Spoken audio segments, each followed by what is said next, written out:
Hi. So we're doing probabilities involving using counting methods. This is where we tie a lot of things together. We've already done that to a certain degree. Some of the notation we've used already. We've also used Venn diagrams and tree diagrams, and this helps us sort out our probability. So our goal is to solve probability problems that involve counting techniques. Not to think that, it's more complicated. Actually think about the fact that the counting methods will help us sort our information out, okay? So it's a tool. So we're using the material from the one unit to help us solve the problems in the second unit. So our goal, solve probability problems that involve counting techniques, and we're going to start by exploring what is the likelihood of a name being drawn from a hat. So here, as a volunteer activity, 10 students want to put on a talent show at a retirement home. So we've got 10 students wanting to put on a talent show. To organize the show, 3 of these students will be chosen at random to form a committee. Ooh, counting methods. Victoria really wants to be on the committee since her grandmother lives at that home. Each student's name will be written on a piece of paper and placed in a hat. Then 3 names will be drawn. Is Victoria's name just as likely to be drawn as anyone else's? Yes. Everyone's name is in there once.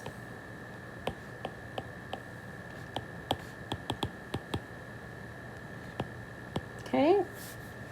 Does the order in which the names are drawn matter? No. It's a committee.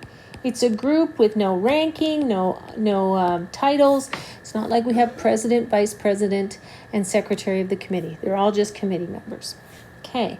In how many different ways can 3 names be drawn from a hat with 10 names? Well, the first thing we need to know is this a permutation or a combination? Since it's a committee, order's not important, so this is a combination. So we would use 10, choose 3, and that will give us 120. So then we have to say, in how many different ways can Victoria's name be drawn with 2 other names? Explain. Well, let's look. We want Victoria's name to be drawn, right? And then that would mean that for the remainder, the other 2, it would be 9, choose 2. So that would be 1 times 36, which equals 36. So of those 120 committees, 36 of them would possibly have Victoria on them. So from that, we've used our counting methods to help us sort out our probability. What is the probability that Victoria's name will be drawn? Well, it will be 36 out of 120. 36 is the total number of committees she could be on, and 120 is the total number of committees. So that reduces to 3 over 10, or 0.3, or 30%. Okay, so she's got a 0.3 or 30% chance. Now, suppose that only 8 students, including Victoria, volunteered for the talent show. Would her name be more likely or less likely to be drawn for the hat? Well, it's only 8 students, not 10. So it's going to be more likely because there are fewer people. And we can actually do that math.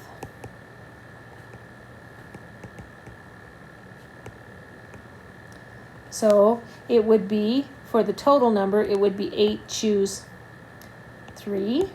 8 choose 3 would be, clear, 8, math, PRB, 3 would be 56 total. And then with Victoria, it would be 1 for Victoria times, and it would be 7 choose 2, which equals, so 7 choose 2, which would be 21, right? So we would have 21 out of 56, which reduces to 0.375 or 37.5%. So she's got a little better chance if only 8 people volunteered, okay? The fewer people, the more likely. And you can think about that just conceptually as well. But the numbers help. Alrighty, information. In the perms and comms unit, we learned about 3 counting techniques. We learned about fundamental counting principle, FCP, where we're multiplying our options, permutations, and combinations. Now, probability can be calculated using any of these techniques. We just use these to help us count up our numbers. The probability of an event happening is S over T, where S is the number of favorable outcomes.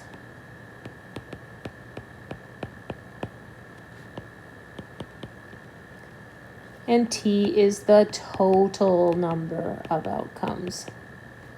So counting methods will help us count those things. So it helps us think about how these things are organized. And this is total number with no restrictions, okay? So we can use these to find both S and T. So, our examples. Solving a probability problem. To advertise his radio show, Bo decides to hold a contest in the mall. He spells out the word Alberta using letter tiles and then turns them over and mixes them up. Bo asks the shopper to arrange the letters in a row and then turns them over. If the tiles spell Alberta, the shopper will win a new car. What is the probability the shopper will win the car? So, we have to look at our total possibilities, okay? So the total arrangements are, and this is taking into consideration we have 2 identical tiles, are 7 factorial, because there's that many letters, over 2 factorial. So that gives us 2, 5, 2, 0. Now, how many different ways can you spell Alberta? 1. One way to spell Alberta. And you're saying, but there's 2 A's, miss, but we've already taken that into consideration, right? So, because that's what the 2 factorial on the bottom does. So, that means that we have 1 out of 2, 5, 2, 0 as our probability, which is a very tiny percentage, 2, 5, 2, 0. It's very tiny. I'm actually just going to put it in percent. It's 0.0396%. Okay? So it's a very tiny chance. So, what is the probability the shopper will not win the car? Well, if there's only one way to win it, remember that has to add up to 1, so it'll be 2519 over 2520, which is equal to 2519 divided by 2520, which is 99.96% chance they will not win the car. So those are not very good odds. You can figure out the odds yourself, but they are not very good. Okay? Solving a probability problem. In the lottery game, the plus, a 6-digit number is printed on a ticket. Okay? Any digit of the 6-digit number may be 0 to 9 inclusive, so we've got 0 to 9. To win, a player needs to have the digits in the correct order, okay? Find the probability that a player's 6-digit number matches all the 6 digits of the winning number. Now, so I'm assuming any digit, maybe 1 to 9. Oh, 1 to 9 inclusive, so that means that you can repeat, okay? So that means that there's only one chance to win. They have to be the same, right? And it will be 10 to the power 6, because each of those digits will be 10 times 10 times 10 times 10 times 10 times 10. Okay? So this would be 1 in a million. So it's really hard to win. Okay? Now, so-and-so, we want to know the probability that the player's 6-digit number matches exactly the last 5 digits of the 6-digit winning number. So the last 5 digits are right. So that means that these are right. And then because it's the first digit, it can't be a 0, right? Because 0 would be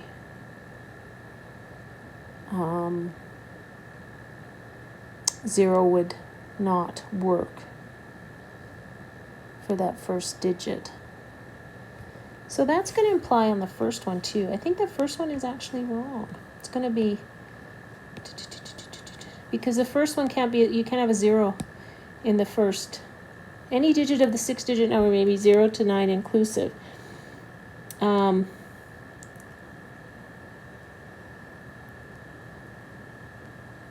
So I don't know why.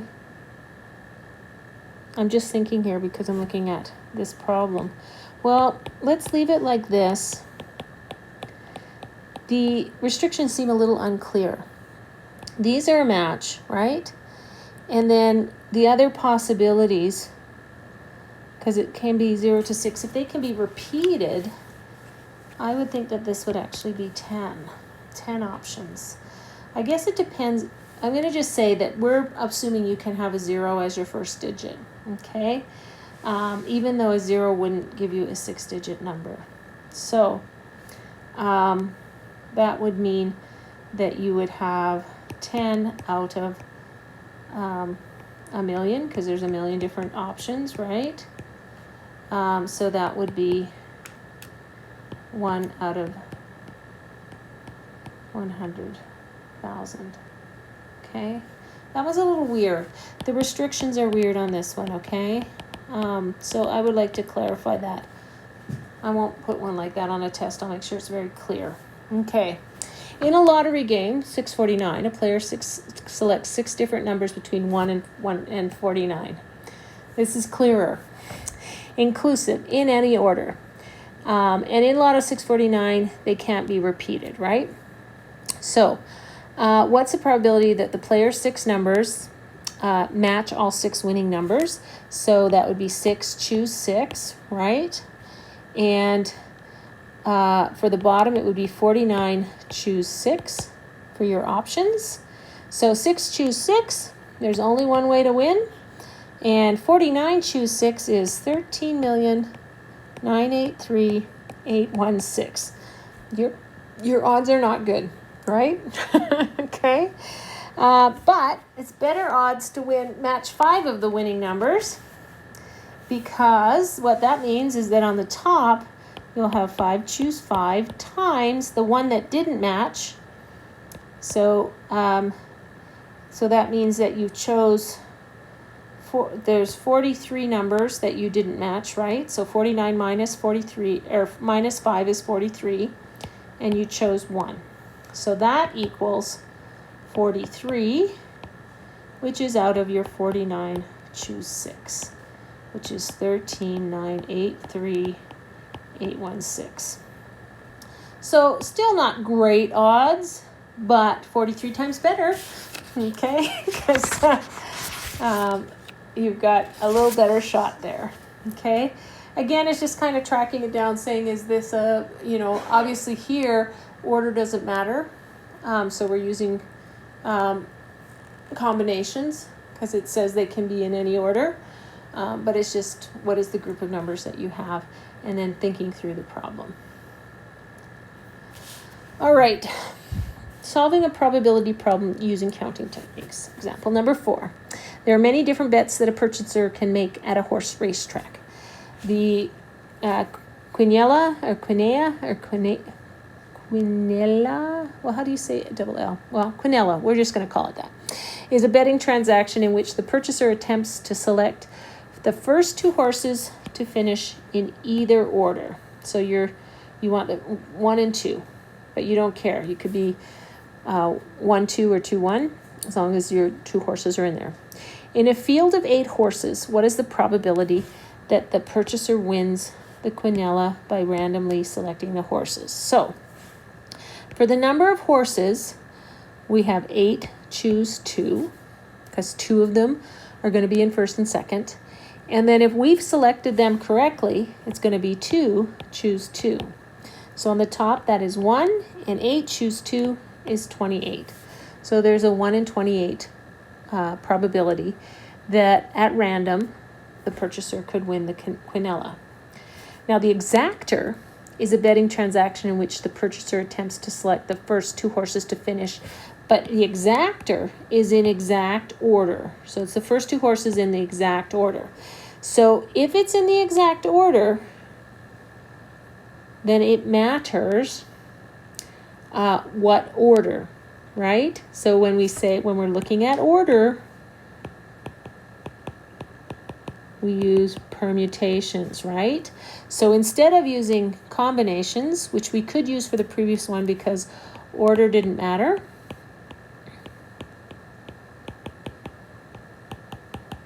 so it's C. Here we'll use 2P2 over 8P2. So our probability going to be higher or lower? Well, remember, permutations are always higher than combinations. 2P2 is still 1. 8P2 is 56. So it's a lower probability to be correct. Okay? But we're still using counting methods to figure it out. Example 5. Ewan is opening a new bank account at the local bank branch near his home. A randomly selected 4-digit PIN for his new bank card will be mailed to him within the week. All digits from 0 to 9 can be used, and all digits may be used more than once. All PINs are equally likely to be generated. What is the probability that the PIN will start with a 7? So we can use fundamental counting principle here. So for the first digit starting with a 7, we have 1 chance, so there's only 1, right? Then for every others, there's going to be 10, because we can use 0 to 9, we can repeat. Okay? Now that's the pin starting with a 7, so that would be 1,000, right? Now the total possible numbers of pins would be 10 times 10 times 10 times 10, because the total possible numbers would not have that limitation. So that would be 10,000. So you have a 1 in 10 chance that the pin will start with a 7. What's a probability that the pin will be an odd number that starts with a 7? So let's map that out. Now we know what the total possibility is, so we just have to figure out the top number. So 7 for the top, 10, 10. How many of those digits are odd? Well, 1, 3, 5, 7, and 9. So 5 of them are odd. So this would be 500. And we put it out of the 10,000. So it would be 1/20th. Okay? So there I'm using my fundamental counting principles. What is the probability that all the digits in the pin will be different? Well, then we have to assume that we're using up a number. So we start with 10 for the first, then 9, then 8, then 7. That will equal 5040. It's still out of 10,000. So it would be 63 out of 125. Okay, we could also say for this 10P4. Okay, it's a series of numbers. Order is important, but you will get the same answer if you did 10P4. Okay. Alrighty, need to know. In order to solve probability problems with many possible outcomes, the context of each problem will determine which of the following counting techniques should be used. You can use the fundamental counting principle, you can use permutations when order matters, or combinations when order does not matter. The big thing is to know that we have these skills, so why not use these skills to help us solve these problems? And that's basically what we're doing, and we're bringing them together so that we can use our probability and our counting methods together. And it saves you a little bit in studying to some degree because you're overlapping your skills. Okay, now you've got some practice to do. Best of luck. You don't need luck.